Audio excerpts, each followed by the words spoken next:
ऐसी वीडियो रोज देखने के लिए आप मेरी वीडियो को लाइक करें, इस पे कमेंट करें और अपने दोस्तों के साथ शेयर करें। और हाँ, अगर आप इस चैनल पे नए हैं तो इसे सब्सक्राइब करना ना भूलें। अनिका बूढ़े बाबा की बात सुनकर काफी हैरान रह गई। बूढ़े बाबा ने अपनी बात आगे बढ़ाते हुए उससे कहा, मैं तुम्हारी माँ के लिए काम किया करता था। तुम मेरे मालकिन की बेटी हो और आज से तुम मेरी भी मालकिन हो। तुम्हारे लिए मैं भी उतना ही वफादार रहूंगा जितना तुम्हारी माँ के लिए रहा करता था। अनिका अपनी जगह से उठकर अपना एक हाथ माथे पर रखकर खिड़की से बाहर देखने लगी। फिर अचानक अनिका ने पलटकर बूढ़े बाबा की ओर देखकर पूछा, जरा बताइए मुझे, क्या जानते हैं आप मेरी माँ के बारे में? वह क्या थी? क्या वह अच्छी औरत थी, बुरी औरत थी? वो क्या काम करती थी, किसके लिए करती थी? कई सारे सवाल ऐसे हैं जिन्हें मैं सालों से तलाशने की कोशिश कर रही हूँ और मेरी यह मुश्किल सिर्फ आप दूर कर सकते हैं। क्या आपके पास मेरी इन सवालों का जवाब है? झुलसे हुए चेहरे के पीछे छिपे उस बूढ़े बाबा के एक्सप्रेशन तो अनिका नहीं देख पा रही थी, मगर अनिका को यह महसूस जरूर हुआ था कि अनिका के सवाल सुनकर बूढ़े बाबा के चेहरे पर मुस्कान आ गई थी। बूढ़े बाबा ने अपनी जगह से खड़े होते हुए अनिका से कहा, तुम्हारे काफी सवालों का जवाब मेरे पास है, मगर फिर भी कुछ ऐसे सवाल हैं जो तुम्हारी तकदीर और तुम्हारे भविष्य से जुड़े हुए हैं और जिनके जवाब भी तुम्हें खुद ढूंढने होंगे। बाकी तुम्हारी माँ और मेरी मालकिन के अतीत के बारे में मैं जो कुछ भी जानता हूँ, आज मैं वह सब कुछ तुम्हें बता रहा हूँ। बूढ़े बाबा की यह बात सुनकर अनिका का दिल जोरों से धड़कने लगा था। आखिरकार वह दिन आ ही गया था जब अनिका को यह पता चलने वाला था कि आखिर स्वाति मल्होत्रा की असलियत क्या थी। क्यों एक तेज पढ़ी लिखी और जीनियस लड़की अचानक दिल्ली से गायब हो गई थी? क्यों वह अचानक ही अंडरवर्ल्ड के लोगों के साथ जुड़ चुकी थी? अनिका को आज शायद बूढ़े बाबा के खुलासे के बाद यह पता चलने वाला था कि उसकी माँ स्वाति मल्होत्रा एक अच्छी इंसान थी या नहीं। बूढ़े बाबा धीरे धीरे चलकर अनिका के पास आकर खिड़की का सहारा लेकर खड़े रह गए। बूढ़े बाबा ने खिड़की के बाहर एक बड़े से पेड़ की ओर देखकर अनिका से कहा, बहुत साल पहले की बात है। तुम्हारी माँ स्वाति मल्होत्रा एक काफी ब्राइट स्टूडेंट थी। लोगों को काफी उम्मीद थी उसके फ्यूचर को लेकर। अगर पता नहीं किस तरह एक खतरनाक अंडरवर्ल्ड के ऑर्गेनाइजेशन ने उन्हें ह्यूमन एक्सपेरिमेंट्स करने के जाल में फंसा लिया। जब तक स्वाति मैडम को पता चलता कि उस ऑर्गेनाइजेशन का असली मकसद क्या है, तब तक वह उस ऑर्गेनाइजेशन के साथ जुड़ चुकी थी। मगर फिर मौका देखकर किसी तरह वह ऑर्गेनाइजेशन से भाग निकली। अंडरवर्ल्ड की गैंग वाले बहुत खतरनाक लोग हैं। पूरी दुनिया में उनकी ताकत फैली हुई है। जब तुम्हारी माँ उनके चंगुल से बचकर दिल्ली पहुंची तो उनके आदमी भी पीछा करते हुए दिल्ली पहुंचे। वह किसी भी तरह तुम्हारी माँ को ढूंढकर उसे खत्म कर देना चाहते थे। तुम्हारी माँ और तुम्हारे पापा ने एक प्लान बनाया। उन्होंने दिल्ली में एक बात फैला दी कि तुम्हारी माँ उन्हें धोखा देकर भाग चुकी थी। उस वक्त तुम्हारी माँ ने मुझे अपना भरोसेमंद साथी बनाकर अपने साथ रख लिया। मैं तुम्हारी माँ का इकलौता वफादार था। हम दोनों मनाली चले गए। मनाली जाकर तुम्हारी माँ ने गौतम गुलेरिया के साथ शादी कर ली। क्या तुम जानती हो तुम्हारी माँ ने ऐसा क्यों किया?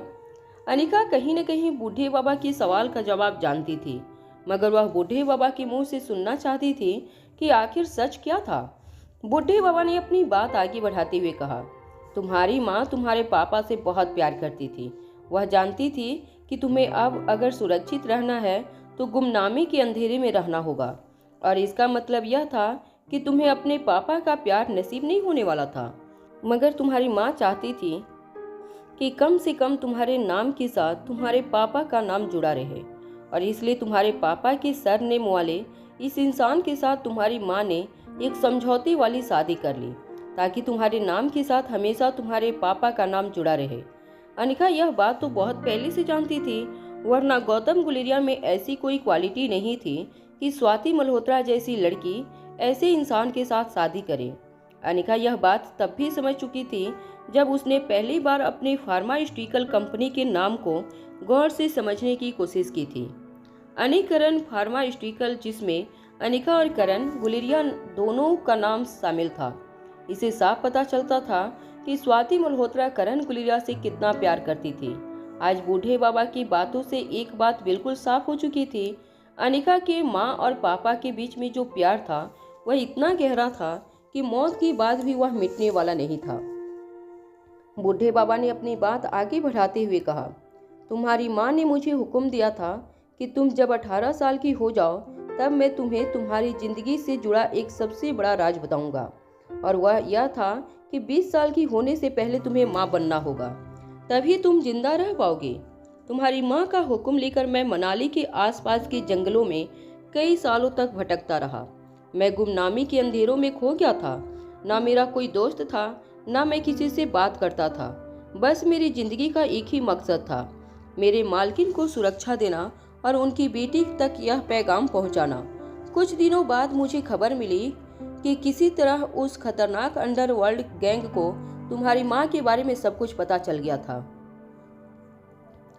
वह लोग काफी ताकतवर लोग थे। वह लोग तुम्हें खत्म करने के लिए हमारे देश में आ चुके थे। मैं समझ नहीं पा रहा था कि मैं अकेला उन लोगों से कैसे लड़ूंगा। तुम्हारी माँ को बचाने के लिए अब मेरे पास एक ही रास्ता बच गया था, वह था तुम्हारी पापा की मदद लेना। तुम्हारी माँ ने मुझसे कहा था कि मैं किसी भी हालत में तुम्हारे पापा से जाकर दिल्ली में मिलूं। मुझे तुम्हारी माँ ने तुम्हारे पापा का एड्रेस दिया, मगर जैसे ही मैं दिल्ली जाने लगा, रास्ते में उस खतरनाक गैंग के लोग मेरे पीछे पड़ गए।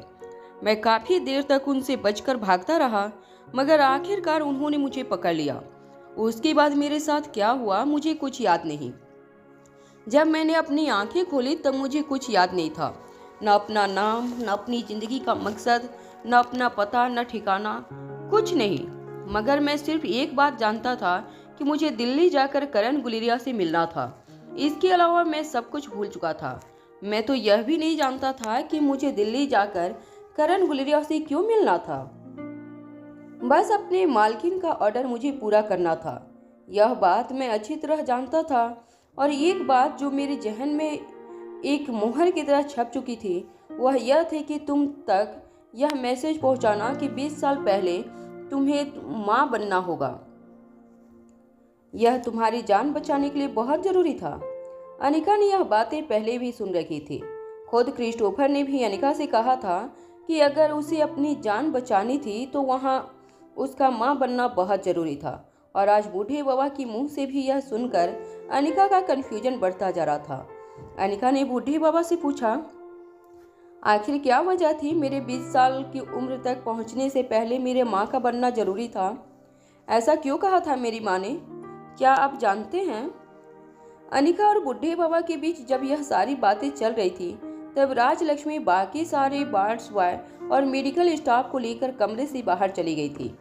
कमरे में अब अनिका और बूढ़े बाबा के अलावा कोई नहीं था। बूढ़े बाबा का चेहरा अब बिल्कुल शांत हो चुका था। उनकी बॉडी लैंग्वेज भी काफी धीमी पड़ चुकी थी। बूढ़े बाबा लगातार खिड़की से बाहर देखकर अनिका को उसके अतीत के बारे में अपनी माँ से जुड़ी हर बात बताने की कोशिश कर रहे थे। अनिका जानती थी आज उसकी जिंदगी का सबसे अहम दिन था। आज उसकी जिंदगी से जुड़े लगभग सारे राज बिल्कुल पानी की तरह उसके सामने साफ होने वाले थे। अनिका के दिल की धड़कन तेज होने लगी थी। तभी बूढ़े बाबा ने अनिका के सवाल का जवाब देते हुए कहा, मैंने तुमसे कहा था ना, तुम्हारी माँ जिस खतरनाक ऑर्गेनाइजेशन के साथ जुड़ी थी वह लोग काफी खतरनाक लोग थे। लोगों की जान की तो उन्हें कभी फिक्र ही नहीं थी, चाहे बच्चे हो या बूढ़े, उनके लिए सब एक जैसे थे। कमजोर लोगों को वह चुटकी में मसल देते थे। तुम्हारी माँ को भी इस बात का डर था कि वो लोग कभी न कभी तुम तक जरूर पहुंच जाएंगे, और तुम्हारी माँ नहीं चाहती थी कि तुम कमजोर रहो जैसे वह कमजोर थी। बूढ़े बाबा की यह बात सुनकर अनिका को हैरानी होने लगी थी। बूढ़े बाबा ने स्वाति मल्होत्रा को कमजोर बताया था, एक ऐसी लड़की जिसने 25 साल की उम्र में पूरे देश और पूरी दुनिया की मेडिकल इंडस्ट्रीज में तहलका मचा दिया था। जिस लड़की ने पूरे शहर को अपने कब्जे में कर लिया था, वह लड़की कमजोर कैसे हो सकती थी? यह बात अनिका की समझ से बाहर थी। अनिका यह भी नहीं समझ पा रही थी कि अगर स्वाति मल्होत्रा को यह पता चल चुका था कि वह जिस ऑर्गेनाइजेशन के साथ जुड़ी थी वह इतनी खतरनाक थी, तो स्वाति ने उन लोगों की रिपोर्ट पुलिस में क्यों नहीं की? आखिर स्वाति करण गुलेरिया की होने वाली बीवी थी। अगर इतनी बड़ी बात थी तो यह बड़ी से बड़ी अथॉरिटी का सहारा लेकर अपने आप को और अपनी बच्ची को बचा सकती थी। मगर क्या कारण हो सकता था कि स्वाति ने ऐसा नहीं किया? यह सारी बातों के जवाब मिलना अनिका के लिए बहुत जरूरी था। बूढ़े बाबा ने अपनी बात आगे बढ़ाते हुए कहा, तुम्हारी माँ तो यह भी नहीं जानती थी कि वह जिसके सहारे तुम्हें छोड़ रही है वह डोगरा परिवार भरोसे के लायक था भी या नहीं। तुम 18 साल की हो जाओ तब तक तुम्हें वो लोग बचा पाएंगे या नहीं, इस बात की भी कोई गारंटी नहीं थी। तुम्हें ताकतवर बनाने का तुम्हारी माँ के पास सिर्फ एक ही रास्ता था जो उसने अपनाया। अनिका समझ नहीं पा रही थी कि आखिर ऐसा कौन सा रास्ता था जिसे उसकी माँ ने उसे ताकतवर बनाना चाहती थी, और आखिर इतनी कम उम्र में प्रेग्नेंट होने से कोई लड़की ताकतवर कैसे बन सकती थी? यह बात भी अनिका की समझ के बाहर थी। बूढ़े बाबा ने अनिका से कहा, तुम्हारी माँ जिस ऑर्गेनाइजेशन के लिए काम किया करती थी उन लोगों के लिए तुम्हारी माँ ने एक ड्रग का आविष्कार किया था। एक ऐसा ड्रग जो शरीर में जाते ही इंसान के शरीर में कोई ऐसी ताकत पैदा कर देता जो आम लोगों से उस इंसान को काफ़ी ज़्यादा ताकतवर बना सकता था। तुम्हारी माँ ने ये ड्रग इंसानियत की भलाई के लिए बनाया था ताकि कमज़ोर बीमार लोगों पर इसका इस्तेमाल करके उन्हें नया जीवन दान दे सके। मगर जब तुम्हारी माँ को पता चला कि उस ऑर्गेनाइजेशन के मकसद कुछ और ही थे, तब तुम्हारी माँ ने उन लोगों का साथ छोड़ दिया। मगर वह लोग काफ़ी ताकतवर लोग थे। तुम्हारी माँ अच्छी तरह जानती थी कि आज नहीं तो कल वह लोग तुम तक पहुंचकर तुम्हें नुकसान पहुंचाने की कोशिश जरूर करेंगे, और उनसे लड़ने के लिए तुम्हारा ताकतवर होना बहुत ज़रूरी था। अनिका ने बूढ़े बाबा की बात को बीच में काटते हुए पूछा, क्या इसी की वजह से बलबीर सर ने मुझे मार्शल आर्ट की ट्रेनिंग दी थी? अब मैं समझी मेरी माँ ने बलबीर सर से ऐसा क्यों कहा था कि वह मनाली जाकर मुझे मार्शल आर्ट की ट्रेनिंग दे, क्योंकि मेरी माँ चाहती थी कि मार्शल आर्ट की ट्रेनिंग लेकर मैं इतनी ताकतवर बन जाऊं कि क्रिस्टोफर की गैंग के गुंडों से मैं लड़ सकूं। इतनी बड़ी प्लानिंग थी मेरी माँ ने, मैं सोच भी नहीं सकती। तभी बूढ़े बाबा ने अनिका की ओर देखकर कहा, यह सब कुछ उनकी प्लानिंग का हिस्सा हो सकता है, मगर उनकी प्लानिंग यह नहीं थी। आज के ज़माने में शारीरिक शक्ति ही सब कुछ नहीं होती। दुश्मनों से लड़ने के लिए दिमाग का भी उतना ही तेज होना बहुत ज़रूरी है। अनिका बूढ़े बाबा की बात सुनकर फिर से काफ़ी कंफ्यूज हो गई। अनिका ने बूढ़े बाबा की ओर देखकर कहा, तो फिर ऐसा क्या किया था मेरी माँ ने मुझे ताकतवर बनाने के लिए? बूढ़े बाबा अनिका के इस सवाल को सुनने के बाद फिर से खिड़की से बाहर देखने लगे। उन्होंने अनिका से कहा, देखो कुछ जवाब ऐसे होंगे जो तुम्हें जहर की तरह पीने होंगे। जो बीत चुका है तुम उसे बदल नहीं सकती, तुम बस अपने आने वाले कल पर ध्यान दे सकती हो। बूढ़े बाबा ने अपनी बात आगे बढ़ाते हुए अनिका से कहा, तुम्हें ताकतवर बनाने के लिए बचपन में तुम्हारी माँ ने वो ड्रग इंजेक्ट किया था। बूढ़े बाबा की बात सुनकर अनिका को पहली बार ज्यादा हैरानी नहीं हो रही थी। यह बात काफी दिनों से खुद अनिका भी सोच रही थी कि क्या इस बात की कोई गुंजाइश थी कि अनिका को भी पावर ड्रग से इंजेक्ट किया गया हो। अनिका बचपन से ही बाकी सब बच्चों से काफी ज्यादा तेज थी। जो बातें बाकी लोग 2 साल में समझ पाते थे, वही बात समझने के लिए अनिका को सिर्फ चंद मिनट लगते थे। मगर अनिका ने कभी इस बात पर गौर नहीं किया था, क्योंकि अनिका का ज़्यादातर बचपन मायूसी और अकेलेपन में गुजरा था। इसीलिए कभी दूसरे बच्चों के साथ कंपटीशन की भावना अनिका के मन में कभी नहीं आई थी। मगर पिछले कुछ दिनों से जब से अनिका को पावर ड्रग की ताकत के बारे में पता चला था, अनिका ने कई बार मन ही मन इस पॉसिबिलिटी के बारे में भी सोचा था कि कहीं अनिका को भी बचपन में पावर ड्रग दिया गया था या नहीं। बूढ़े बाबा ने अपनी बात आगे बढ़ाते हुए अनिका से कहा, तुम्हारी माँ को डर था कि कहीं वह खतरनाक लोग जब तुम्हारी माँ का बदला तुमसे लेने आए तो तुम्हारी कमजोरी की वजह से तुम्हारी जान पर कोई खतरा ना आ जाए, और इसलिए वह चाहती थी कि तुम ताकतवर बनो ताकि उन खतरनाक लोगों से लड़ सको। अनिका जानती थी कि बूढ़े बाबा सब सच कह रहे थे। अनिका ने पहले भी इस बात के सबूतों को अपने मन में एक दूसरे के साथ लिंक कर लिया था। जब अनिका और करण गुलेरिया का डीएनए राजलक्ष्मी ने मैच करने की कोशिश की थी, तब राजलक्ष्मी ने कहा था कि अनिका और करण गुलेरिया का डीएनए मैच तो नहीं हो रहा था, मगर उनका डीएनए काफी सिमिलर था। इसका मतलब साफ था, बचपन में अनिका के शरीर में इंजेक्ट किया हुआ वह ड्रग अपना काम कर चुका था। उसने अनिका के डीएनए स्ट्रक्चर को बदल दिया था और इसलिए अपने बायोलॉजिकल पिता से भी अनिका का डीएनए स्ट्रक्चर मैच नहीं हो रहा था। अनिका का आईक्यू लेवल आम लोगों से काफी ज्यादा ऊंचा था। चीजें समझने की अनिका की शक्ति और चीजों को आसानी से समझने की अनिका की ताकत इस बात का सबूत था कि अनिका आम लोगों से काफी अलग थी। लोगों ने जिसे अनिका पर ऊपर वाले की मेहर समझा था, दरअसल वह स्वाति मल्होत्रा के आविष्कार का कमाल था।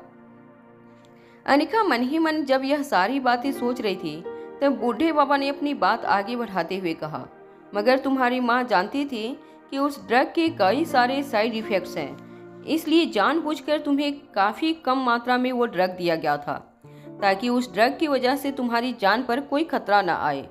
काफी कम मात्रा में ड्रग देने की वजह से, हालांकि इस ड्रग के ज्यादातर साइड इफेक्ट तुम पर नहीं हुए, मगर यह हो सकता है कि तुम्हारा पूरा बचपन बाकी बच्चों से काफी अलग गुजरा हो। शायद तुम्हारे शरीर में इसकी साइड इफेक्ट बचपन से ही दिखने लगे हो। अनिका ने जब यह याद करने की कोशिश की, तब एक के बाद एक उसके बचपन में हुए हादसे उसे याद आने लगे। जरा सा बारिश का पानी सर पर गिरते ही अनिका को सर्दी जुकाम हो जाता था। जरा सी ठंडी हवा चलती और अनिका के सर पर बुखार चढ़ जाता था। आए दिन अनिका को डॉक्टर के पास ले जाया जाता था। गौतम गुलेरिया और मनीषा अनिका की वीक इम्यूनिटी से परेशान हो चुके थे। तभी मनीषा को एक खतरनाक आइडिया आया। बार बार बीमार पड़ रही अनिका की हालत का फायदा उठाकर एक दिन मनीषा ने अनिका को और हार्मोनल इंजेक्शन दे दिया, यह कहकर कि यह उसकी हेल्थ के लिए काफ़ी फायदेमंद होगा, और जिसके साइड इफेक्ट शरीर में होते ही अनिका का शरीर धीरे धीरे फूलने लगा था। देखते ही देखते 6 से 7 महीने के अंदर अनिका का वजन 40 किलो बढ़ चुका था। एक छोटी सी बच्ची का इतना बड़ा शरीर देखकर अनिका की उम्र के बच्चे उससे दूर रहने लगे। हार्मोनल इंजेक्शन की साइड इफेक्ट के कारण अनिका ने अपने बचपन में काफ़ी जिल्लत उठाई थी, मगर आज आखिरकार अनिका को हर चीज़ पीछे छिपे राज के बारे में पता चला था। स्वाति मल्होत्रा ने अनिका को ठीक उतनी ही मात्रा में पावर ड्रग की डोज दी थी कि जिससे अनिका का दिमाग बाकी लोगों से तेज हो जाए और फ्यूचर में अनिका के शरीर में इतनी ताकत आ जाए कि वह बड़ी होकर अपने दुश्मनों का मुकाबला कर सके। मगर स्वाति एक बात नहीं जानती थी कि कुछ सालों बाद मनीषा अनिका के साथ इस तरह की हरकत करेगी और अनिका का पूरा बचपन बर्बाद हो जाएगा। बूढ़े बाबा ने अपनी बात आगे बढ़ाते हुए अनिका से कहा, तुम्हारी माँ यह बात भी अच्छी तरह जानती थी कि तुम्हारा दिमाग बाकी आम बच्चों से ज़्यादा तेज नेचुरली ही होगा, क्योंकि तुम्हारी माँ और तुम्हारे पापा दोनों ही काफ़ी इंटेलिजेंट थे। मगर वह जानती थी कि इतने खतरनाक दुश्मनों से लड़ने के लिए तुम्हें उनसे भी ज़्यादा ताकतवर और तेज दिमाग वाला बनना होगा। इसलिए तुम्हारी माँ ने सिर्फ तुम्हें उतना ही ड्रग दिया जिससे तुम्हें उसके साइड इफेक्ट ना महसूस हो और तुम्हारी शारीरिक और दिमागी ताकत को और ज़्यादा विकसित किया जाए। अनिका एक बात समझ चुकी थी कि उसकी माँ ने उसे पावर ड्रग क्यों दिया था, मगर एक बात अभी भी अनिका के दिमाग में खटक रही थी। स्वाति मल्होत्रा क्यों चाहती थी कि 20 साल की होने से पहले अनिका माँ बन जाए। बूढ़े बाबा ने अनिका के मन में चल रहे सवालों को सुना नहीं था, मगर बूढ़े बाबा आगे जो बात कहने वाले थे उसी बात में अनिका की इस सवाल का जवाब छुपा था। बूढ़े बाबा ने अनिका से कहा, तुम्हारी माँ ने तुम्हें जो ड्रग दिया था वह बच्चों से ज़्यादा बड़ों के लिए खतरनाक था। छोटी उम्र में बच्चे छोटे मोटे जेनेटिक चेंज अपने शरीर में डाल कर सकते थे, मगर अगर वही ड्रग 20-22 साल से ज़्यादा की उम्र में किसी को दिया जाए तो वह इस ड्रग के होने वाले साइड इफेक्ट को ज़्यादा दिन बर्दाश्त नहीं कर सकते थे। या तो वो लोग दिमागी तौर से पागल हो जाते थे या तो 2 साल के बाद उनकी मौत हो सकती थी, क्योंकि ड्रग शरीर में जाते ही डीएनए स्ट्रक्चर में चेंज करना शुरू कर देता था। देखते ही देखते ड्रग म्यूटेशन करके पूरे शरीर में फैल जाता था और अक्सर ड्रग दिए गए व्यक्ति की मौत शरीर के ड्रग के बढ़ जाने की वजह से होती थी। ऐसे सिचुएशन में इंसान को सिर्फ उसी वक्त बचाया जा सकता था जब उसके शरीर से यह एक्सेस ड्रग निकाल दिया जाए। तुम्हारी माँ ने इसकी भी तरकीब ढूंढ निकाली थी। अगर उम्र के उस पड़ाव पर पहुंचने से पहले तुम किसी बच्चे को जन्म दे दो तो तुम्हारे शरीर से वह एक्सेस ड्रग निकल जाता और तुम इसके साइड इफेक्ट से पूरी तरह सुरक्षित हो जाती। बूढ़े बाबा की बात सुनने के बाद आज जिंदगी में पहली बार अनिका को ऐसा लगा जैसे वह अपने अतीत को जानती थी। आज अनिका को आखिरकार वो राज पता चल चुका था कि आखिर क्यों उसकी माँ चाहती थी कि वह 20 साल की उम्र से पहले बच्चे को जन्म दे। हालांकि ना तो यह आखिरी सवाल था जो अनिका को उलझा के रखने वाला था और ना ही यह अनिका के मन में उठा पहला सवाल था। अभी और कई सवालों के जवाब मिलना बाकी था, मगर अनिका जानती थी कि आज बूढ़े बाबा के जरिए उसे अपनी जिंदगी के अतीत से जुड़े ज्यादातर सवालों का जवाब जरूर मिल जाएगा। तभी अचानक अनिका के मन में रिया और आर्यन का ख्याल आया। अनिका ने बूढ़े बाबा से पूछा, मगर क्या मेरी माँ ने मेरे बच्चों के बारे में कुछ कहा? मेरा मतलब है, क्या उस ड्रग का असर मेरे बच्चों पर भी पड़ सकता है? अनिका की बात सुनने के बाद बूढ़े बाबा बिल्कुल शांत हो गए। उन्हें देखकर ऐसा लग रहा था जैसे इस बात का जवाब वह देना नहीं चाहते थे। अनिका ने बूढ़े बाबा के कंधे पर हाथ रखकर उनसे पूछा, बताइए अंकल, क्या मेरी माँ ने मेरे बच्चों के बारे में कुछ कहा आपसे? बूढ़े बाबा ने अपना सर झुकाकर उससे कहा, मैंने भी यही सवाल पूछा था मैडम से, मगर उनका जवाब ऐसा था जो सिर्फ एक माँ दे सकती है। अनिका बूढ़े बाबा की बात सुनकर हैरान हो गई। वो जानना चाहती थी कि आखिर उसकी माँ ने आर्यन और रिया पर होने वाले साइड इफेक्ट के बारे में क्या कहा था।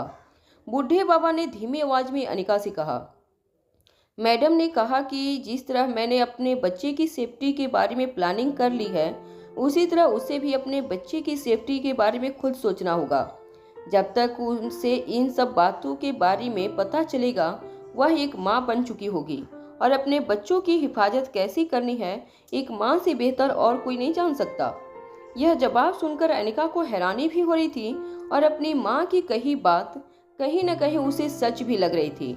एक तरफ अनिका को यह बात चुभ रही थी कि स्वाति मल्होत्रा ने बिना आर्यन और रिया के भविष्य के बारे में सोचे समझे अनिका को वह खतरनाक पावर ड्रग इंजेक्ट किया था, और दूसरी ओर यह बात भी थी अच्छी तरह जानती थी कि एक माँ अपनी बच्ची को बचाने के लिए किसी भी हद तक जा सकती थी।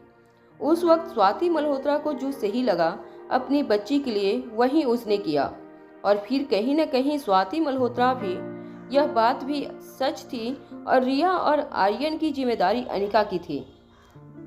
उनकी सेफ्टी के बारे में भी अनिका को ही सोचना होगा। हालांकि अपनी बात को आगे बढ़ाते हुए बूढ़े बाबा ने यह भी कहा, मैडम खुद भी नहीं जानती थी कि इंजेक्ट किया हुआ ड्रग होने वाले बच्चों पर असर करेगा या नहीं, मगर हाँ, यह असर उतना खतरनाक नहीं होगा जितना इंजेक्ट किए गए व्यक्ति पर उसका असर होगा। कहीं न कहीं अनिका के दिल में अब रिया और आर्यन के लिए चिंता बढ़ने लगी थी। अनिका जल्द से जल्द इस बात का पता लगाना चाहती थी कि क्या रिया और आर्यन के शरीर में भी उस ड्रग ने अपना असर दिखाना शुरू किया था या नहीं, और अगर उनके शरीर में भी वो ड्रग मौजूद है तो वह अपने बच्चों को इस ड्रग से होने वाले खतरनाक साइड इफेक्ट से कैसे बचा सकती है। यह भी उसे जल्द से जल्द सोचना होगा। अनिका अचानक ही मुड़कर कमरे से बाहर की ओर जाने लगी। तभी अचानक अनिका को और एक बात याद आई। अनिका ने मुड़कर बूढ़े बाबा की ओर देखा और पूछा, अच्छा मुझे यह बात बताइए कि आप लोगों ने रोहित को ही मेरे बच्चों का बाप क्यों चुना था? अनिका के सवाल पर बूढ़े बाबा हैरानी से अनिका को देखने लगे। झुलसे हुए चेहरे से बूढ़े बाबा की आंखें काफी छोटी नजर आ रही थी, मगर अनिका को साफ पता चल रहा था कि बूढ़े बाबा काफी हैरानी से अनिका को देख रहे थे। धीरे धीरे बूढ़े बाबा चलकर अनिका की ओर आने लगे। अनिका के कुछ दूर खड़े होकर बूढ़े बाबा ने अनिका से कहा, इस रोहित के बारे में मैं कुछ नहीं जानता। वैसे जब से मुझ पर उस खतरनाक अंडरवर्ल्ड गैंग के लोगों ने हमला किया है, तब से मैं अपना दिमागी संतुलन खो चुका था। तब से लेकर अब तक मेरी जिंदगी में मेरी आंखों के सामने जो जो चीजें हुई थी वह मुझे बस धुंधली धुंधली याद है। तुम्हारे साथ 6 साल पहले क्या हुआ था यह मैं नहीं बता सकता। बूढ़े बाबा की बातों से अब इतना तो तय था कि जरूर अनिका की प्रेगनेंसी की प्लानिंग उसकी माँ ने की थी। अगर यह सच था तो अनिका जानना चाहती थी इस प्लानिंग का एग्जीक्यूशन किस तरह हुआ था। अगर बूढ़े बाबा पागल हो चुके थे तो स्वाति मल्होत्रा की मौत के बाद उसकी प्लानिंग को किसने और किस तरह अंजाम दिया था। यह बात अनिका किसी भी कीमत पर जानना चाहती थी। कुछ देर अपने मन ही मन कुछ सोचने के बाद अनिका ने बूढ़े बाबा की ओर देखकर पूछा, क्या आपके अलावा कोई और ऐसा था जो मेरी माँ के लिए काम किया करता था। तभी बूढ़े बाबा को एक बात याद आई। वह बात याद आते ही उनका पूरा शरीर फिर से कांपने लगा। बूढ़े बाबा ने अटकती हुई आवाज में अनिका से कहा, अरे हाँ, मैं इतनी बड़ी बात कैसे भूल सकता हूँ। तुम्हारी माँ के लिए मैं अकेला काम नहीं करता था। तुम्हारी माँ के लिए सुधाकर और प्रभास भी काम किया करते थे। हो सकता है मेरी दिमागी संतुलन खोने के बाद उन लोगों ने इस काम को अंजाम दिया हो। अनिका के पूछने पर बूढ़े बाबा ने बारी बारी से दोनों का हुलिया बताया, मगर जब बूढ़े बाबा ने प्रभास का हुलिया अनिका को बताया, अनिका चौंक गई। बूढ़े बाबा ने जिस प्रभास के हुलिये के बारे में अनिका को बताया था वह बिल्कुल उसी हुलिये से मिलता जुलता था जो हुलिया चांदनी ने अनिका को बताया था। यह वही इंसान था जो 6.5 साल पहले मनाली के रास्ते पर चांदनी को मिला था। बूढ़े बाबा के पुराने साथी प्रभास का हुलिया जानने के बाद अनिका को यकीन हो गया था कि बूढ़े बाबा का वह पुराना साथी वही आदमी था जो कुछ साल पहले चांदनी को मनाली के रास्ते में मिला था। अनिका जानती थी उसकी जिंदगी की बाकी कड़ियां जोड़ने के लिए प्रभास का मिलना काफी जरूरी था। अनिका ने बूढ़े बाबा से पूछा कि आप जानते हैं कि आपकी वह दूसरे 2 साथी इस वक्त कहाँ हैं। बूढ़े बाबा अनिका की बात सुनकर कुछ देर तक बिल्कुल खामोश रहे।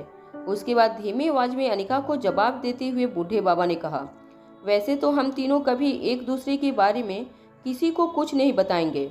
इस बात की हम तीनों ने कसम खाई थी, मगर तुम हमारी बॉस की बेटी हो। मेरे ख्याल से तुम्हें उनके बारे में बताने से मैं उनके साथ गद्दारी नहीं करूंगा। अनिका समझ नहीं पा रही थी कि उसकी माँ अपने आप में यह किस तरह का गिरोह चला रही थी।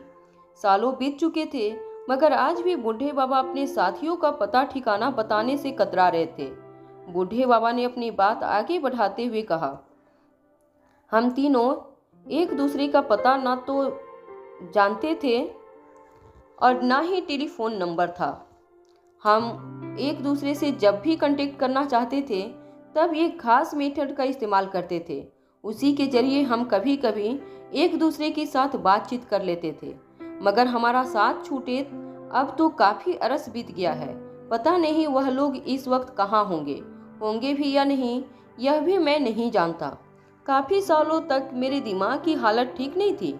हो सकता है उन लोगों ने अपने रास्ते बदल दिए हों। यहाँ तो पल भर में दुनिया बदल जाती है। इतने साल बीत गए हैं, हो सकता है कि वह लोग किसी और दुनिया में घर बसा चुके हों। बूढ़े बाबा अपने साथियों की बात करने में काफ़ी झिझक महसूस कर रहे थे। अनिका जान चुकी थी अपने साथियों के बारे में बात करने में बूढ़े बाबा काफ़ी अनकंफर्टेबल थे। अनिका ने उनके कंधे पर हाथ रखकर कहा, देखिए, मेरे लिए यह बहुत ज़रूरी है। अगर मैं किसी तरह आपके साथियों को मिल सकूं, तो हो सकता है मुझे अपने आप को और अपने परिवार को बचाने में कुछ मदद मिले। बूढ़े बाबा जानते थे कि स्वाति की जिंदगी का सिर्फ एक ही मकसद था, अनिका की जिंदगी की सेफ्टी, और कहीं न कहीं अब बूढ़े बाबा की जिंदगी का भी वही मकसद रह गया था। जब बूढ़े बाबा को इस बात का एहसास हुआ कि उनके पुराने साथियों से मिली जानकारी की वजह से अनिका अपना और अपने परिवार का बचाव कर सकती है, तो बूढ़े बाबा ने अनिका से कहा, ठीक है, मैं तुम्हें बताता हूँ हम लोग एक दूसरे से कैसे कांटेक्ट कर लिया करते थे। अनिका बड़ी ही ध्यान से बूढ़े बाबा की बात सुनने लगी। बूढ़े बाबा धीरे धीरे अपने बिस्तर के पास जाकर बैठ गए और फिर एक लंबी सांस भरते हुए बूढ़े बाबा ने अनिका से कहा, हम तीनों एक दूसरे का कांटेक्ट नंबर नहीं जानते थे। कभी कभी हम तीनों जब एक दूसरे से मीटिंग करना चाहते थे तो हम एक तरीका इस्तेमाल करते थे जिसके जरिए हम एक दूसरे से फ़ोन पर बात करके इम्पोर्टेंट इन्फॉर्मेशन एक दूसरे के साथ किया करते थे, या फिर मीटिंग का पता ठिकाना तय कर लिया जाता था। यह तरीका काफ़ी पुराना है, पता नहीं आज के ज़माने में यह तरीका काम करेगा भी या नहीं। अपनी बात आगे बढ़ाते हुए बूढ़े बाबा ने अनिका से कहा, उन दिनों हम न्यूज़पेपर में एक इश्तिहार दिया करते थे। उस इश्तिहार में हम हमारी कोड लैंग्वेज में हमारा टेलीफोन नंबर एक दूसरे तक पहुंचाने की कोशिश करते थे। यह टेलीफोन नंबर किसी पब्लिक बूथ का टेलीफोन नंबर होता था। बताए गए दिन और समय पर हमारे साथी उसी पब्लिक टेलीफोन बूथ पर हमें कॉल लगाते थे और तब ऐड देने वाला उसी पब्लिक टेलीफोन बूथ पर खड़ा होकर अपने साथी के फ़ोन कॉल का इंतज़ार करता था। फ़ोन बजते ही किसी और को रिंग सुनाई दे, उससे पहले ही हम वह पब्लिक टेलीफोन का रिसीवर उठा लेते थे और एक दूसरे के साथ बातचीत कर लेते थे। मगर यह सालों पुरानी बात है, पता नहीं अब यह तरीका काम करेगा भी या नहीं। अनिका ने बूढ़े बाबा की बात में हामी भरते हुए कहा, आप बिल्कुल ठीक कर रहे हैं। उन दिनों देश और दुनिया की जानकारी पाने के लिए न्यूज़पेपर से बेहतर तरीका और कोई नहीं था। मगर आजकल तो न्यूज़पेपर भी ऑनलाइन हो चुके हैं। यूँ कहा जा सकता है कि न्यूज़पेपर का ज़माना ख़त्म हो चुका है, सब कुछ डिजिटल हो चुका है। बूढ़े बाबा ने अनिका की बात सुनने के बाद अपना सर झुकाकर कहा, इसका मतलब तो यह हुआ कि अब हम तीनों कभी एक दूसरे के साथ कांटेक्ट नहीं बना पाएंगे। जमाना बदल गया, लोग बदल गए, पुराने रिश्ते भी छूट गए। कुछ देर मन ही मन कुछ सोचने के बाद अनिका अचानक ही अपनी जगह से खड़ी हुई। अनिका को कमरे से बाहर जाता हुआ देखकर बूढ़े बाबा ने कहा, कहाँ जा रही हो? अनिका अचानक ही चलते चलते रुक गई और पीछे मुड़कर बूढ़े बाबा से कहने लगी, मुझे अभी अभी एक तरकीब सूझी है जिसके जरिए मैं आपके पुराने साथी को ढूंढने की कोशिश करती हूँ। बूढ़े बाबा अनिका की बात सुनकर काफी हैरान हो गए। वह समझ नहीं पा रहे थे कि आखिर किस तरह इतनी पुरानी तकनीक को इतने सालों बाद अनिका इस्तेमाल करके उनके साथियों को इकट्ठा करेगी। बूढ़े बाबा ने अनिका से पूछा, मगर यह कैसे हो सकता है? तुम उन लोगों तक कैसे पहुंचोगी? अनिका ने कहा, है एक रास्ता और मेरे पास इस वक्त उस रास्ते पर चलने के अलावा और कोई तरीका नहीं है। आपके साथियों के साथ मेरी जिंदगी के कई तार जुड़े हैं। जानने से पहले अनिका ने बूढ़े बाबा से पूछा, बाबा क्या आप यह बता सकते हैं कि आखिर रोहित को ही मेरे बच्चों का बाप बनना क्यों चुना गया? बूढ़े बाबा ने जवाब देते हुए अनिका से कहा, देखो सच कहूँ तो मैं भी यह बात नहीं जानता, मगर मैं तुम्हारी माँ की थ्योरी अच्छी तरह से जानता हूँ। शायद वह सुनकर तुम अंदाजा लगा सको। अनिका ध्यान से बूढ़े बाबा की आगे की बात सुनने लगी। बूढ़े बाबा ने अनिका से कहा, तुम्हारी माँ ने हमेशा से चाहा था कि तुम जिस लड़के के बच्चे को जन्म दो वह लड़का काफ़ी स्मार्ट और इंटेलिजेंट होना चाहिए। मेरा मतलब है उसका आईक्यू आम लोगों से काफ़ी ज़्यादा होना चाहिए। अनिका यह कारण सुनकर काफ़ी हैरान हो गई। वह समझ नहीं पा रहे थे कि आखिर स्वाति ने ऐसा क्यों चाहा था। बूढ़े बाबा ने फिर कुछ याद करते हुए अनिका से कहा, उन्होंने ऐसा इसलिए कहा था क्योंकि वह जानती थी कि उन्होंने तुम्हारे अंदर जो ड्रग इंजेक्ट किया था वह काफ़ी कम मात्रा में दिया गया था, और यह भी नहीं जानती थी कि उस ड्रग की वजह से तुम्हारे होने वाले बच्चों पर उस ड्रग का क्या असर हो सकता था। मगर वह इतना जरूर जानती थी कि अगर माँ और बाप दोनों का आईक्यू लेवल काफ़ी हाई होगा तो उस ड्रग की वजह से बच्चों पर होने वाला असर भी काफ़ी कम होगा, क्योंकि बच्चा जन्म लेते ही काफ़ी तेज दिमाग वाला पैदा होगा और जो बच्चा पहले से दिमागी तौर पर काफ़ी मजबूत होगा उस पर उस ड्रग का असर उतना ही कम होगा। अनिका बूढ़े बाबा की थ्योरी को ठीक तरह से समझ नहीं पा रही थी, मगर फिर अचानक अनिका को एक बात का एहसास हुआ।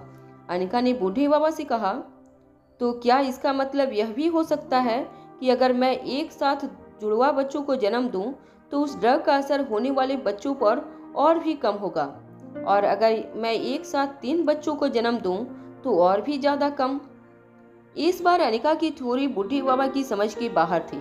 बूढ़े बाबा ने जवाब देते हुए कहा, तुम्हारा मतलब है एक साथ 3 बच्चों को अगर तुम जन्म दोगी तो तुम्हें लगता है कि तुम्हारे शरीर के जरिए बच्चों के अंदर उस ड्रग का जो साइड इफेक्ट पैदा हो सकता था वह तीनों बच्चों में बढ़ जाएगा और उतना ही बच्चों को कम नुकसान पहुंचाएगा।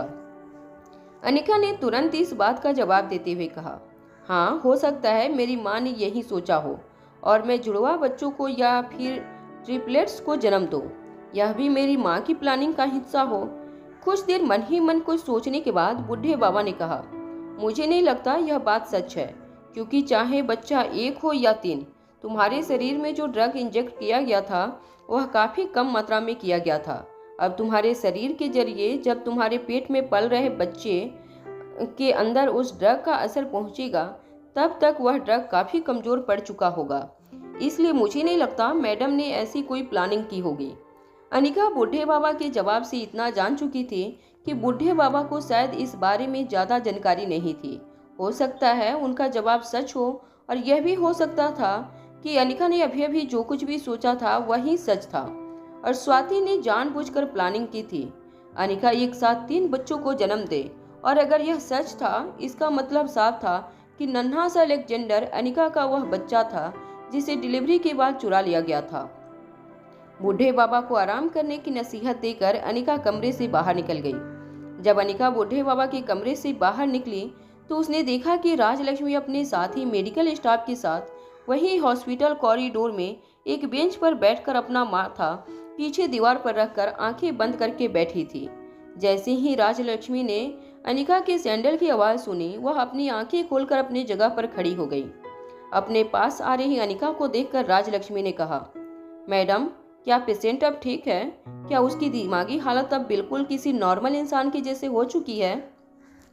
अनिका ने राजलक्ष्मी के कंधे पर हाथ रखकर कहा, तुमने बहुत अच्छा काम किया है। राजलक्ष्मी की आंखों में देखकर अनिका समझ चुकी थी कि राजलक्ष्मी काफी थक चुकी थी। अनिका ने राजलक्ष्मी से पूछा, क्या तुम मुझे बता सकती हो कि तुम पिछली बार कब सोई थी?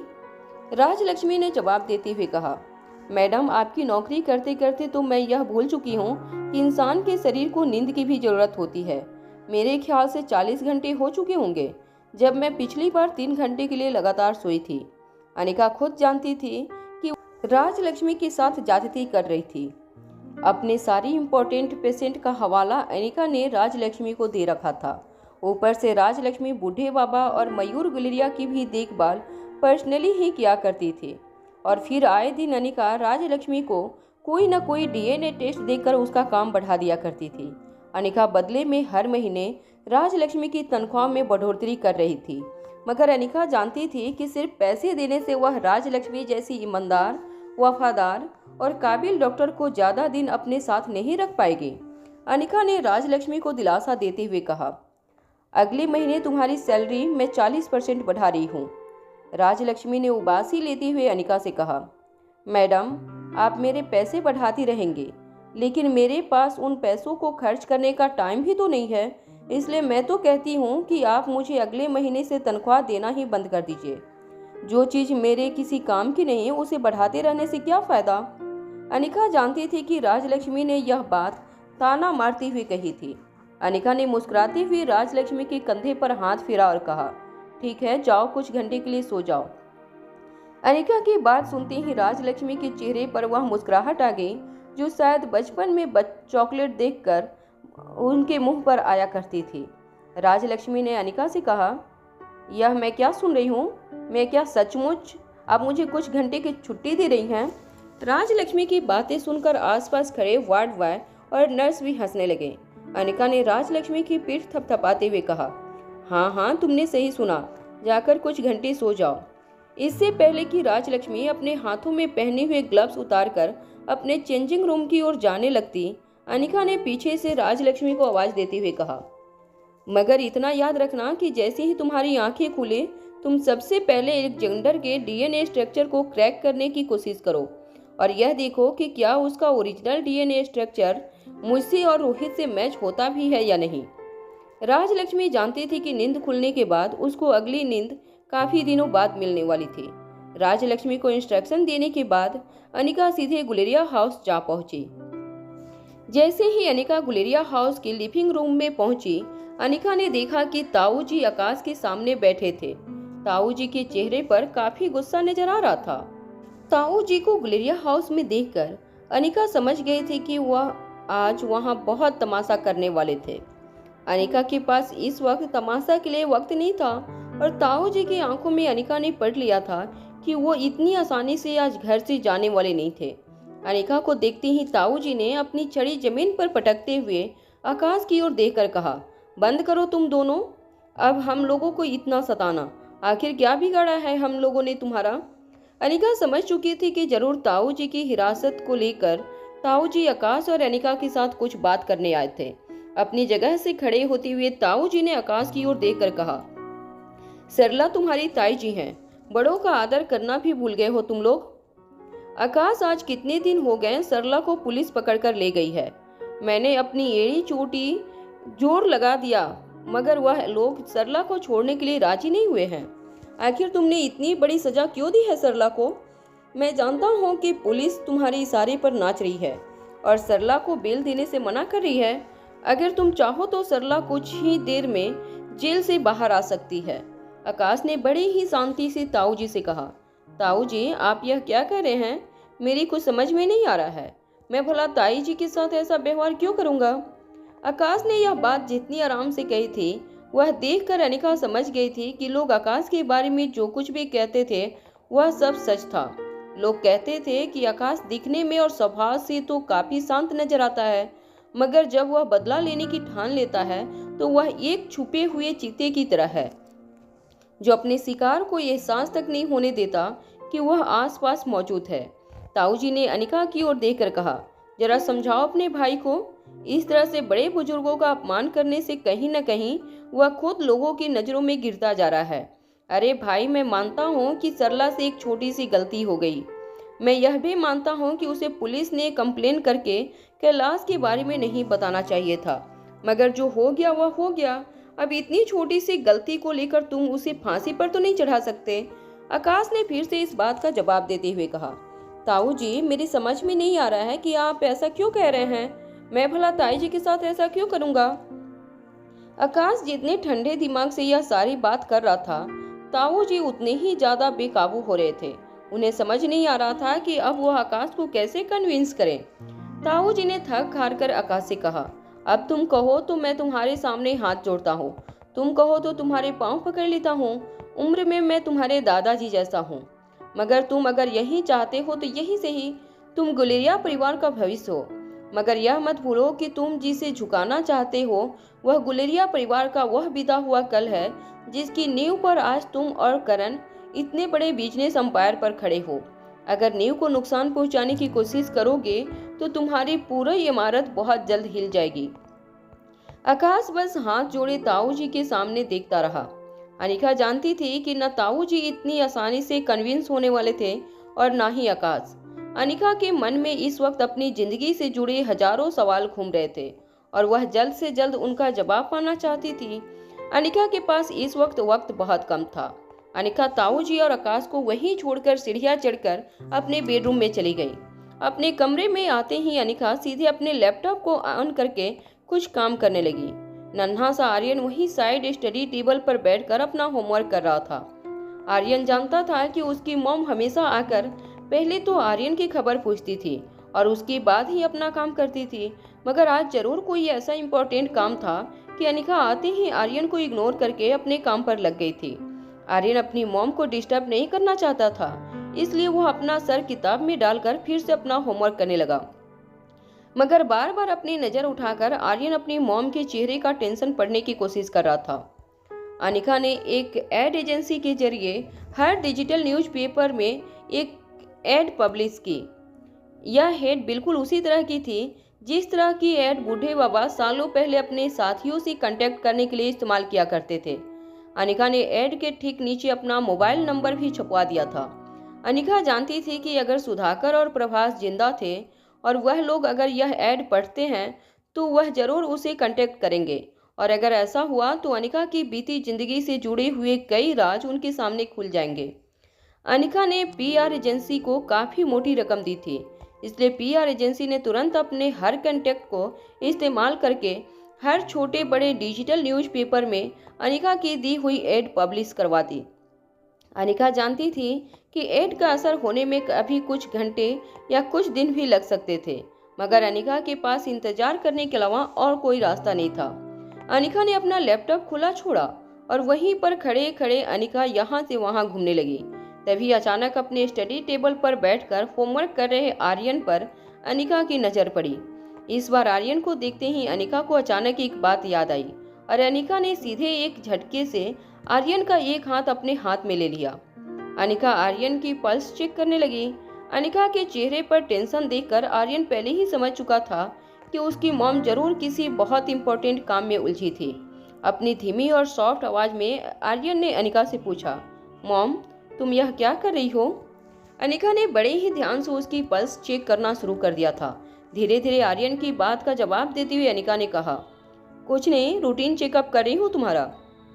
जब अनिका ने अपनी आंखें खोली तो उसने देखा कि आर्यन अपनी बेहद इनोसेंट आंखों से अपनी मॉम को देख रहा था। आर्यन की आंखों में हजारों सवाल थे जिसका जवाब दे पाना अभी अनिका की बस में नहीं था। आर्यन की नन्ही सी आंखें देखकर अचानक अनिका का दिल जोर जोर से धड़कने लगा। आर्यन की आंखें देखकर अनिका को उन आंखों की याद आई जो रोहित के बिला में उसे स्टेयर केस के ऊपर से घूर रही थी। नन्हे से अलेक्जेंडर की आंखें हूबहू आर्यन की आंखों से मिलती थी। दोनों की आंखें काफी मासूम थी। दोनों की आंखों में अनिका के लिए बहुत सारे सवाल थे, मगर सच्चाई यह थी कि उन सारे सवालों का जवाब खुद अनिका जल्द से जल्द ढूंढना चाहती थी। अनिका ने ध्यान से जब आर्यन की नब्ज चेक की तो उसे इस बात की तसल्ली हो गई थी कि आर्यन की बॉडी में कोई भी एबनॉर्मल एक्टिविटी नहीं हो रही थी। अनिका ने जब आर्यन की नर्व्स को अच्छी तरह पकड़कर कुछ देर तक आर्यन की बॉडी में होने वाली हलचल को ऑब्जर्व किया, तब धीरे धीरे अनिका को इस बात का एहसास होने लगा था कि आर्यन का शरीर बिल्कुल किसी नॉर्मल बच्चे की तरह बिहेव कर रहा था। इससे अनिका यह कह सकती थी कि आर्यन की बॉडी में अनिका के इंजेक्ट किए गए ड्रग का असर नहीं हुआ था। हालांकि अनिका अभी भी इस बात को पूरे विश्वास के साथ नहीं कह सकती थी, मगर अनिका अब जान चुकी थी कि ऐसा होने के चांसेस बहुत कम थे। कुछ देर बाद साइड टेबल पर पड़ा अनिका का फोन बजने लगा। जब अनिका ने फोन स्क्रीन की ओर देखा तो अनिका के मोबाइल में एक अननोन नंबर फ्लैश हो रहा था। अनिका ने जैसे ही वह अननोन नंबर देखा उसके दिल की धड़कन तेज हो गई। हो सकता था वह फोन कॉल पब्लिश की हुई एड देखकर स्वाति मल्होत्रा के पुराने साथी प्रभास या सुधाकर में से किसी एक ने किया हो। जैसे ही अनिका ने कॉल रिसीव किया तो हेलो कहा, उसे ऐसा लगा जैसे कोई बात करते हुए अचानक रुक गया था। कुछ देर तक फोन पर कोई आवाज नहीं आई। अनिका बार बार हेलो कहती रही, मगर सामने से कोई आवाज नहीं आई। अनिका को पता चल चुका था कि एक लड़की की आवाज सुनकर सामने वाला चौकन्ना हो गया था। अनिका को इस बात से यह भी पता चल चुका था कि जरूर यह कॉल सुधाकर या प्रभास में से किसी एक का था, और इसलिए बूढ़े बाबा की जगह अनिका की आवाज सुनकर उसने अपने आप को बात करने से रोक लिया था। इससे पहले कि वह शख्स फोन डिस्कनेक्ट कर ले, अनिका ने फोन पर बात करते हुए कहा, देखिए मैं स्वाति मल्होत्रा की बेटी हूँ। मैं आपसे कुछ बात करना चाहती हूँ। मैं जानना चाहती हूँ कि आप मेरी माँ के लिए क्या काम करते थे, कौन से मिशन पर थे।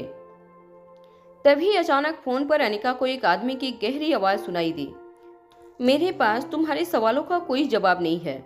यह आवाज सुनने के बाद इससे पहले कि अनिका उस आदमी के साथ और कोई बात कर पाती, उस आदमी ने फोन डिस्कनेक्ट कर दिया।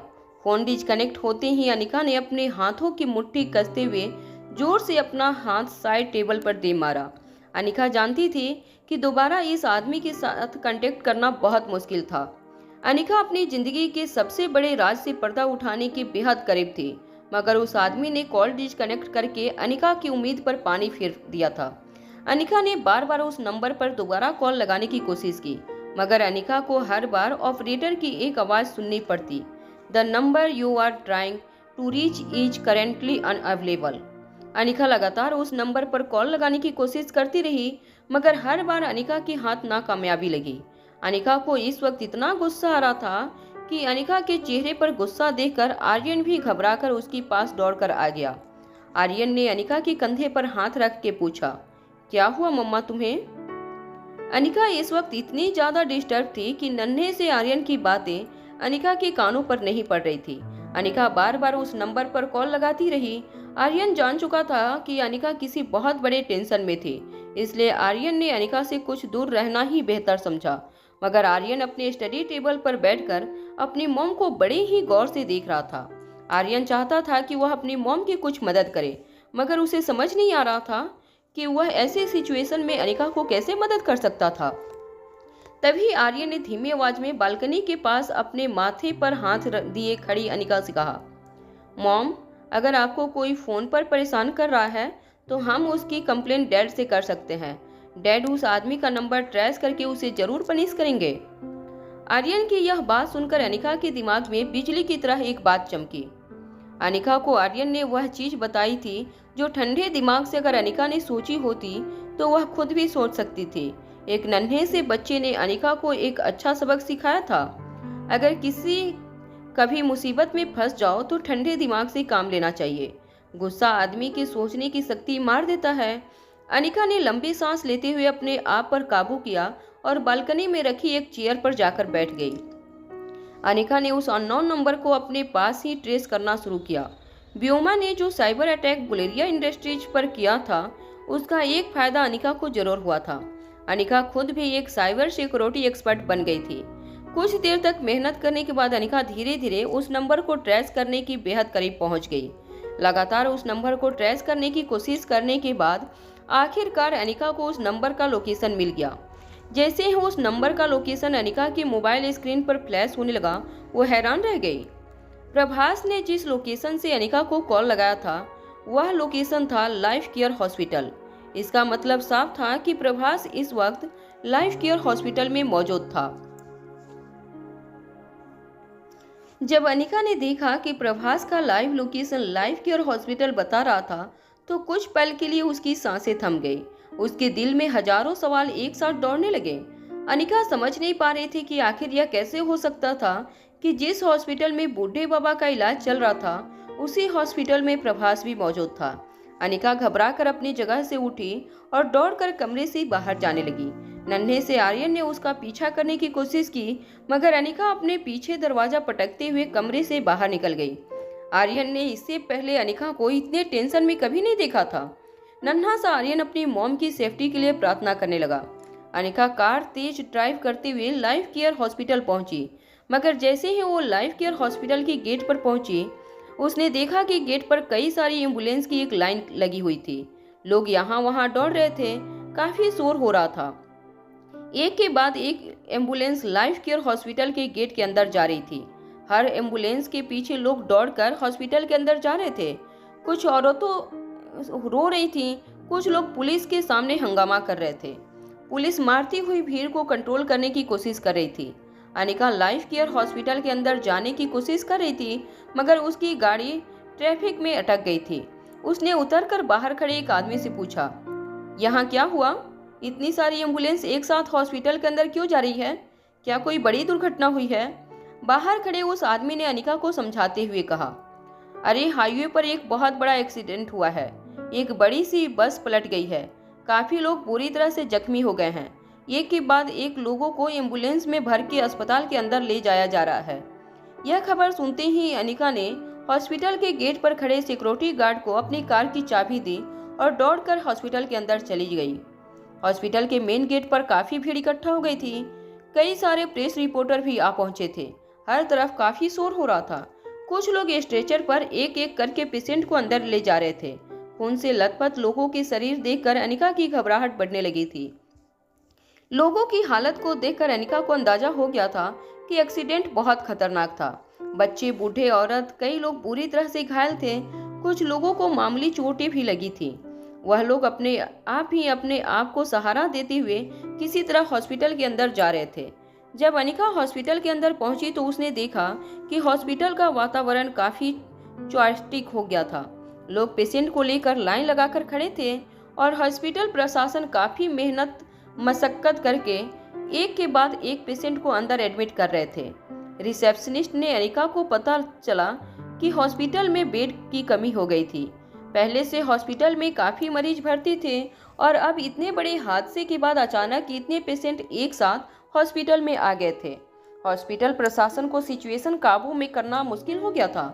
सारे मरीज के अटेंडिंग डॉक्टर ऐसी इमरजेंसी सिचुएशन में ओपीटी वार्ड में शिफ्ट कर दिए गए थे, जहां एक्सीडेंट में बुरी तरह घायल हुए मरीज की जान बचाने के लिए उनको भेजा गया था। हॉस्पिटल में हर तरह शोर शराबा था।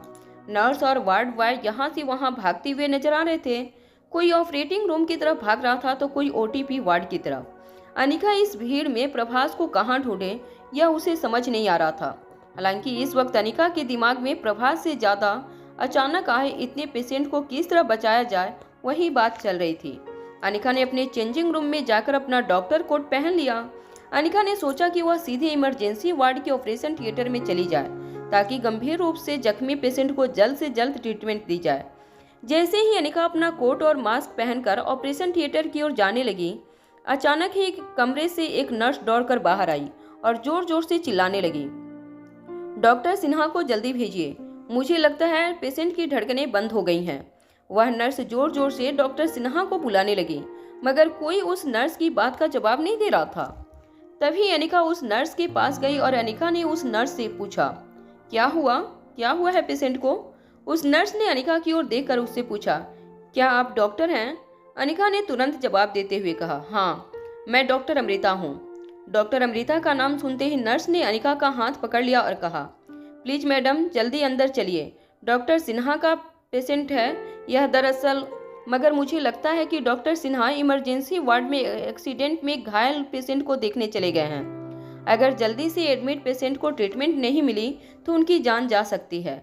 नर्स की बात सुनते ही अनिका और नर्स दोनों दौड़कर पेशेंट के कमरे में चले गए। अनिका ने देखा कि पेशेंट के हार्ट से कनेक्टेड मशीन के मॉनिटर पर एक काफ़ी फीकी लाइन दिखाई दे रही थी, जो किसी भी वक्त फ्लैट हो सकती थी। अनिका ने तुरंत उस पेशेंट की नब्ज पकड़कर उसे फील करना शुरू किया। अनिका जानती थी उसे जो भी करना था बहुत जल्द करना था, मगर पेशेंट की नर्व इतनी धीमी पड़ चुकी थी कि उसे पढ़ना अनिका के लिए बहुत मुश्किल हो गया था। अनिका ना तो पेशेंट की हिस्ट्री जानती थी और ना ही उसके पास इस वक्त पेशेंट की रिपोर्ट पढ़ने का वक्त था। कुछ देर बाद अनिका ने नर्स से कहा, जल्दी से जल्दी पेशेंट को सीपीआर दो। नर्स ने अनिका की ओर देखकर कहा, मगर मैडम बिना। इससे पहले कि नर्स आगे कुछ कह पाती, अनिका ने उस नर्स से कहा, मैं जो कह रही हूँ वह जल्दी करो, वक्त मत गवाओ। अनिका की बात सुनते ही नर्स ने बिना वक्त गवाए पेशेंट को सीपीआर देना शुरू किया। धीरे धीरे पेशेंट के शरीर में सांसें लौटने लगी थी। कुछ देर पेशेंट को मॉनिटर करने के बाद अनिका को तसल्ली हो गई कि पेशेंट इस वक्त कुछ देर के लिए खतरे से बाहर था। मगर जब अनिका ने पेशेंट को ट्रीटमेंट दी, तब उसे एक बात का अंदाजा लग गया था कि पेशेंट के शरीर में कहीं ब्लीडिंग हो रही थी। मगर अनिका के लिए यह कह पाना बहुत मुश्किल था कि पेशेंट के शरीर के कौन से हिस्से में ब्लीडिंग हो रही थी। अनिका ने नर्स से कहा, पेशेंट को काफ़ी इंटरनल ब्लीडिंग हो रही है, जल्द से जल्द इनकी सर्जरी करना बहुत ज़रूरी है। अनिका जब नर्स के साथ यह बातें कर रही थी, तब डॉक्टर सिन्हा भी कमरे में आ गए। डॉक्टर सिन्हा ने अनिका के पास पेशेंट का पूरा जायजा ले लिया और अनिका से कहा, thank you very much doctor Amrita, अगर आप नहीं होती तो पता नहीं मेरे पेशेंट का क्या होता। अब आप फिक्र मत कीजिए, यहाँ से पेशेंट की देखभाल मैं कर लूँगा। अनिका ने डॉक्टर सिन्हा से हाथ मिलाकर कहा, क्या मैं इमरजेंसी वार्ड में कुछ काम आ सकती हूँ? डॉक्टर सिन्हा ने अमृता को पूरी बात समझाते हुए कहा, वैसे तो अब सब कुछ कंट्रोल में है। जब एक्सीडेंट के मरीज अचानक हॉस्पिटल में आने लगे तो एक साथ सबको मैनेज करना हमारे लिए बहुत मुश्किल हो गया था, मगर अब धीरे धीरे सब कुछ ट्रैक पर लौट रहा है।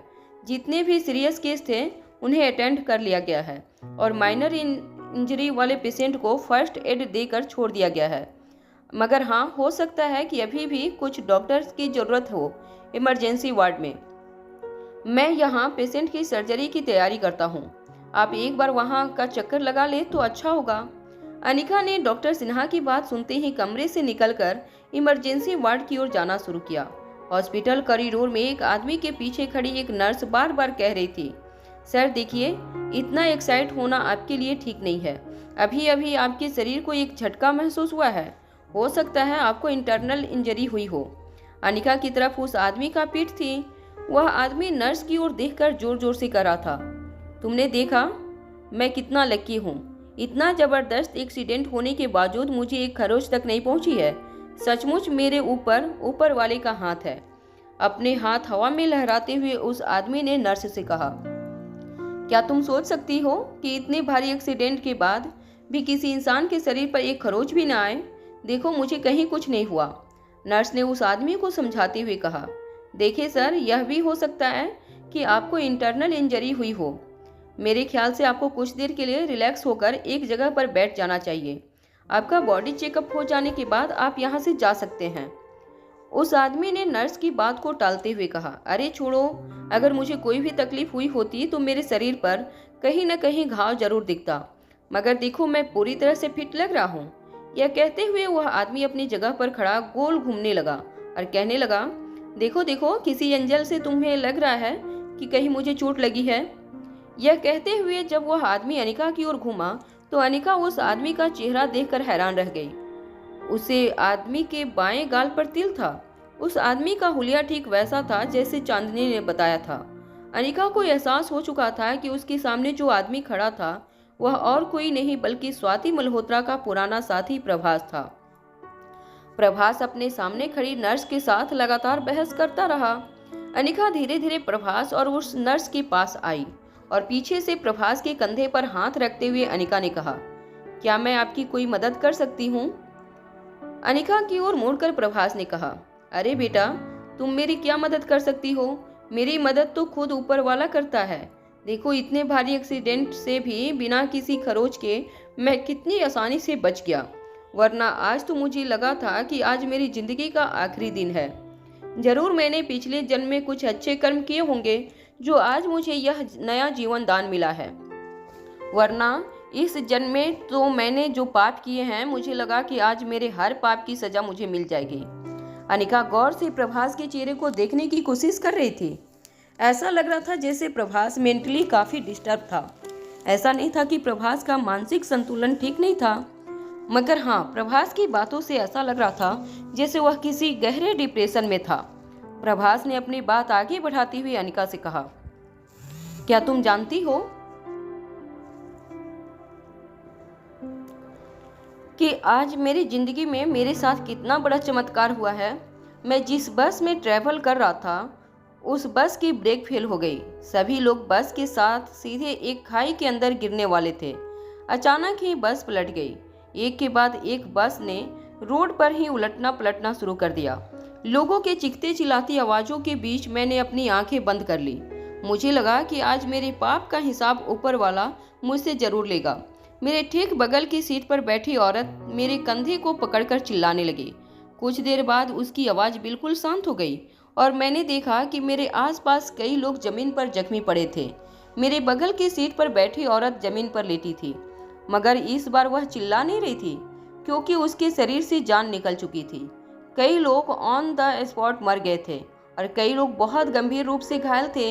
एक पल के लिए मुझे ऐसा लगा जैसे मेरी धड़कनें और जोर से धड़क रही थी।